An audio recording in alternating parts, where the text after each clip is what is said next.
Good evening student. तो कल हमने सर्वेइंग के बारे में पढ़ा था और सर्वेइंग का जो हमने टॉपिक कवर किया वो चेन सर्वेइंग से रिलेटेड था।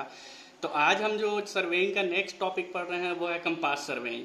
तो कंपास सर्वेइंग क्या होता है? In the case of large and undulating area, मतलब बहुत बड़ा अगर एरिया है और अनड्यूलेटेड एरिया है। जनरली चेन सर्वेइंग क्या करते हैं, जब आपका सरफेस फ्लैट हो वहाँ हम यूज़ करते हैं। लेकिन जब कंपास सर्वेइंग की बात करते हैं तो आपका जब एरिया बहुत बड़ा रहता है, अनड्यूलेटिंग रहता है, मतलब अप एंड डाउन सरफेस रहता है, तो उस केस में हम क्या करते हैं, कंपास सर्वेइंग का यूज़ करते हैं या कंपास का यूज़ करके हम सर्वे करते हैं। ये सबसे एफिशिएंट और कन्वीनियंट मेथड होता है और कन्वीनियंट इंस्ट्रूमेंट भी होता है जिसको हम इजीली यूज़ कर सकते हैं, है ना, किसी भी एरिया को मेज़र करने के लिए। और इसमें क्या होता है, जब हम इंस्ट्रूमेंट के थ्रू मेज़र करते हैं तो इसमें हमको क्या होता है कि इसको एक साथ एंगल और डायरेक्शन दोनों होना चाहिए, है ना।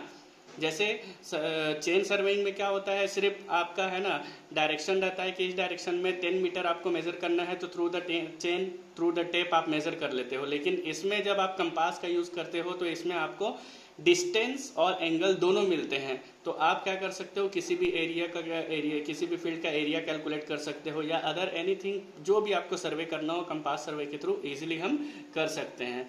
अब जैसे इसमें क्या होता है, इंस्ट्रूमेंट कौन कौन से यूज़ होते हैं। तो इंस्ट्रूमेंट जो यूज़ होते हैं इसमें वो होते हैं सबसे डायरेक्ट मेजरमेंट के लिए, है ना, सर्वेयर कंपास, प्रिज्मेटिक कंपास और थियोडोलाइट होता है। तो थियोडोलाइट तो जनरली क्या होता है अपना, है ना, कि एंगल मेजरमेंट होता है।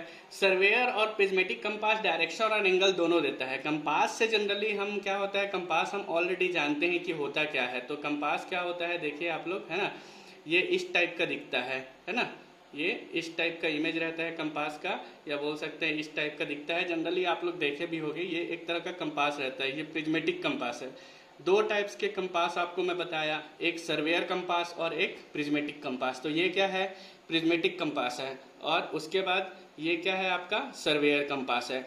दोनों अलग अलग होते हैं, दोनों के ग्रेजुएशंस अलग अलग होते हैं, है ना।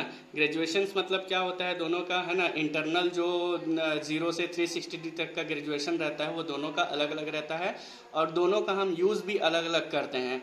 एक जैसा यूज़ नहीं हो सकता या एक पर्पज़ के लिए दोनों का यूज़ नहीं कर सकते। तो जब कंपास में हम आते हैं तो हम डेफिनेशन और टर्म्स के बारे में पढ़ते हैं। तो डेफिनेशन और टर्म्स क्या होता है, सबसे पहला बियरिंग। तो बियरिंग क्या होता है, बियरिंग होता है, bearing of a line is its direction relative to a given meridian. A meridian is any direction, है ना। तो मतलब क्या होता है इसका, कि आपका मेरिडियन मीन्स, सबसे फर्स्ट तो आपको ये जान लीजिए कि मेरिडियन होता क्या है ना। जैसे मेरिडियन किसको बोलते हैं, आप ये देख रहे होगे, ये आपका ट्रू नॉर्थ है और ये आपका मैग्नेटिक नॉर्थ है। ट्रू नॉर्थ मतलब कभी भी हम एक्चुअल ट्रू नॉर्थ को मेजर नहीं कर सकते कंपास के थ्रू, वो थोड़ा सा क्या है, एक्चुअल नॉर्थ से थोड़ा सा डिक्लाइन रहता है, तो ये मैग्नेटिक हो जाता है। अब आप अगर ट्रू नॉर्थ से जैसे ये अल्फा एंगल देख रहे हो तो ये बियरिंग होता है ना, ठीक है, ट्रू बियरिंग, है ना। और अगर इसके रिस्पेक्ट में इस बीटा एंगल को देख रहे हैं तो ये मैग्नेटिक बियरिंग होता है। और इस लाइन के रिस्पेक्ट में अगर ये एंगल बन रहा है तो ये बियरिंग ऑफ दी लाइन कहलाता है। तो वही है आपका बियरिंग ऑफ दी लाइन। तो इसी में नेक्स्ट जो बियरिंग होता है वो होता है ट्रू मेरिडियन, है ना, और मैग्नेटिक मेरिडियन और arbitrary meridian. True meridian already मैं आपको बता चुका हूँ कि क्या होता है। ट्रू मेरिडियन होता है जैसे कि एक्चुअल, है ना, ये आपका नॉर्थ है। अगर आप ऐसे एंगल ले रहे हो यहाँ से एक्चुअल नॉर्थ से किसी भी लाइन के रिस्पेक्ट में, तो आपका ट्रू बियरिंग कहलाएगा और ये आपका ट्रू मेरिडियन कहलाएगा।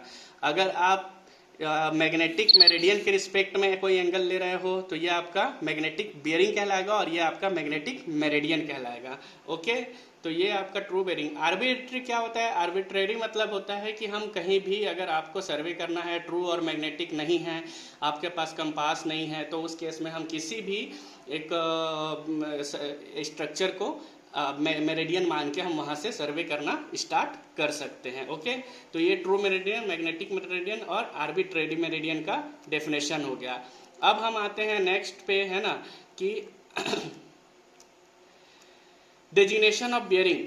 डेजिग्नेशन ऑफ बियरिंग मतलब क्या होता है, डेजिग्नेशन ऑफ बियरिंग मतलब हम जब बियरिंग्स को डेजिग्नेट करते हैं तो जनरली दो टाइप से डेजिग्नेट करते हैं। एक तो होता है WCB मतलब होल सर्कल बियरिंग, और दूसरा होता है क्वाड्रेंटल बियरिंग मतलब क्यूबी, या उसको रिड्यूस बियरिंग भी कहा जाता है।